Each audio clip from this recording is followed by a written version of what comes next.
14 November गथ'सा सान लोब्बा लानानै जिहेतु जों मिथिगौ बयबो सरासनस्रा दिनै भारतबर्षआवनो दिनै पन्डित जवाहरलाल नेहरूनि जोनोम सानखौ लोब्बा लाखिनानै दिनै गथ'सा सानखौ फालिनाय जायो।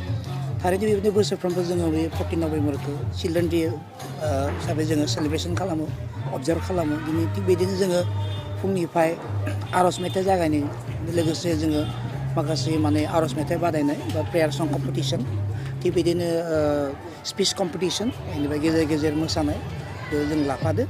आरो जों दिनैनि सेलिब्रेसनाव जोङो जोंनि स्कुल मेनेजिं कमिटि बे आहमबारि बाथौ इंलिस स्कुलनि जा सेक्रेटारि सार सफैनो हादों मिस्टार बिलम्बर खेरखातारि, थिग बेबायदिनो जा डाइरेक्टर सार मिस्टार मन'रम बसुमतारी, जोंनि स्कुल मेनेजिं कमिटिनि जा डाइरेक्टर सार सफैनो हादों।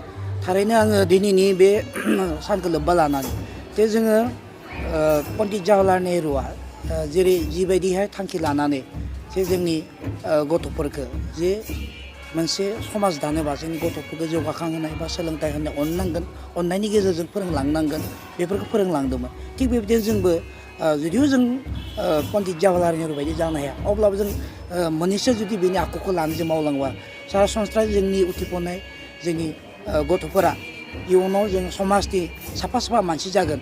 बेखौ लानानै जों दानि जिहेतु गोनोखो मुगा, दानि बादायनाय मुगा, बे बादायनाय मुगायाव बोरैहाय जोङो जोंनि फरायसुला फरायसुलिफोरखौ माने गावनि सिमांखौ जाफुंसार सारनो बा मोगथाङाव जाफुंसार होनो थाखाय बोरैहाय गावखौनो समाजाव गोग्गो बानायना लानांगोन, बेखौ नोजोर बोनानै जों आथिखालनि जिथुनि बादायनाय, बे बादायनायखौ जों दिनै बेयाव लानाय जादों। जोङो बे ट्रायंगल इडुकेसन सिस्टेम ट्राइपुलार प्रसेस, जेरै फरायसुला फरायसुलि नांखाबाय स्कुलाव गंसे आबुं फरायसालि जानोबा थ' बेयावथ' फरायसुला फरायसुलि नांगोन। लोगोसे बेयाव जोंहा फोरोंगिरिफ्रा मोजां जानांगोन। लोगोसे फोरोंगिरियाल' मोजां जानाय नङा, दिथागिरि बिमा बिफा गासैबो मोजां जानांगोन। मानो होनबा जिहेतु मेक्सिमाम माने न'आवनो थानोमोन जोंनि फरायसुला फरायसुलिफ्रा आथिखाल मुगायाव जों जिहेतु फरायनायजों लोगोसे जायफोर फिजिकेल एक्टिभिटिस बा एक्सट्रा कुलार एक्टिभिटिस, जों जे फरायनानै जों साख्रिल' लागोन बिदिबो नङा।